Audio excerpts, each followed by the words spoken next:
The final United Nations victory has been won. The war is over.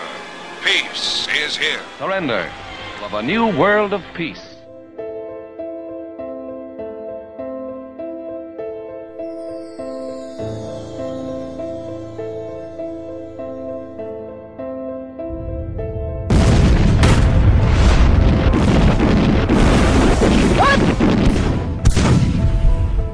For several days. Civilians were terrified during last night's heavy bombing raid. Breaking story: President Bush's decision to neutralize Panama's General Manuel Noriega. Saddam Hussein's reign of terror is over.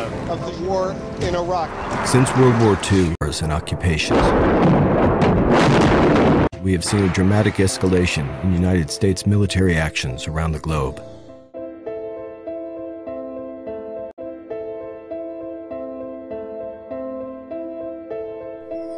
Rarely, if ever, does a war just fall down from the sky. The foundation needs to be laid, and the case is built, often with deception.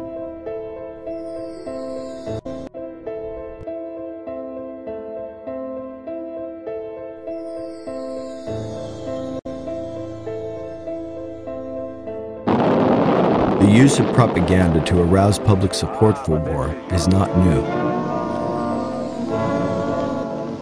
Leaders throughout history have turned to propaganda to transform populations' understanding.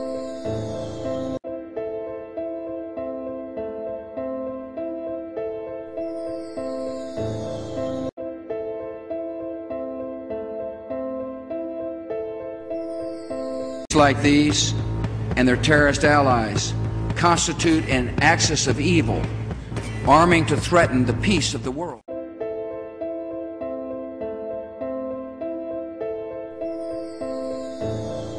These are barbaric people, servants of evil, the cult of evil. A monumental struggle of good versus evil. Of good versus evil. But good will prevail. Whether it's President Bush calls Saddam Hussein a little Hitler again. We're dealing with Hitler revisited. Bin Laden and his terrorist allies have made their intentions as clear as Lenin and Hitler. Weapons of mass destruction. And Al-Qaeda. Iraq and Al-Qaeda. Terrorism. Cyber attacks. Nuclear program. Biological weapons. Cruise missiles. Ballistic missiles. Chemical and biological weapons. Iraq has weapons of mass destruction. President Bush has said Iraq has weapons of mass destruction. Tony Blair has said Iraq has weapons of mass destruction. Donald Rumsfeld has said Iraq has weapons of mass destruction.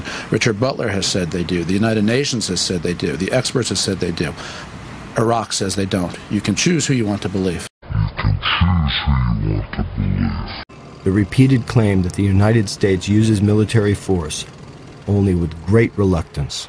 We still seek no wider war. The United States does not start fights. America does not seek conflict. I don't like to use military force. Our nation enters this conflict reluctantly.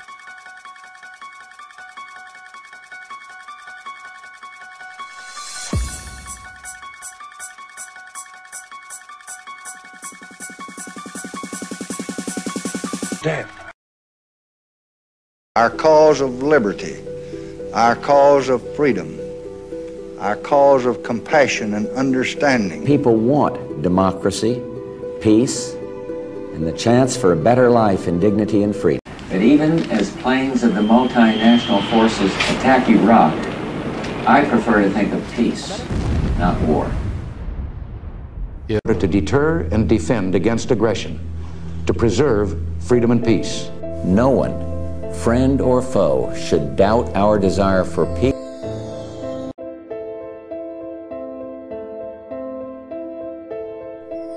the media terrain. The White House says it can prove that Saddam Hussein does have weapons of mass destruction, claiming it has solid evidence. They provide a drumbeat media echo effect. They might fight dirty, using weapons of mass destruction, chemical, biological, or radioactive. There are ties between Saddam Hussein and Al-Qaeda. Anthrax, smallpox, Dirty bomb, Iraq Al-Qaeda connections. Saddam Hussein and Al-Qaeda share the same goal. They want to see, both of them want to see Americans dead. And I was very struck by the acceptance the tone of most of the media coverage as the sabers were rattled, as the invasion of Iraq gradually went from possible to probable to only... Showdown Iraq. If America goes to war, turn to MSNBC and take you there. U.S. officials tell CNN. Bush officials says that analysts say. Pentagon officials. In the run-up to the war in Iraq, the failure of mainstream news organizations to raise legitimate questions about the government's rush to war was compounded by the network's deliberate decision to stress military perspectives before any fighting had even begun.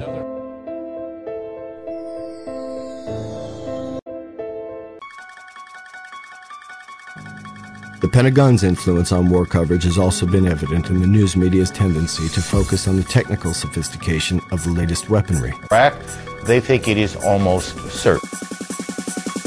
Death has come to your little town.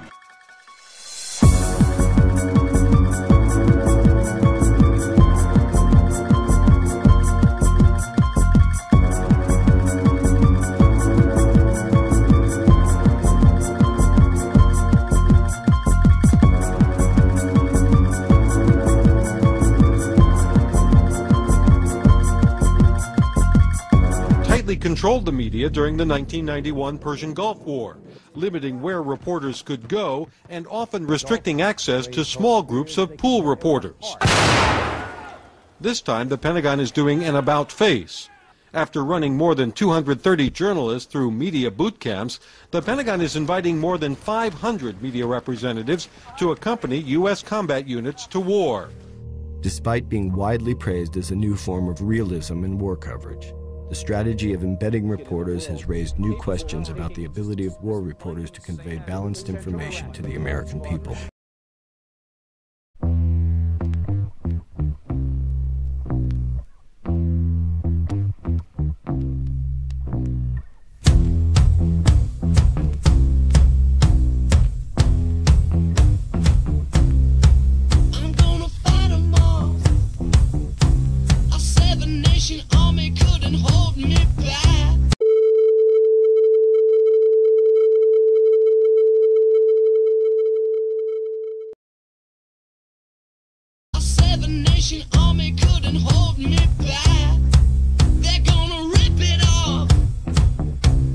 Taking their time right behind my back, and I'm talking to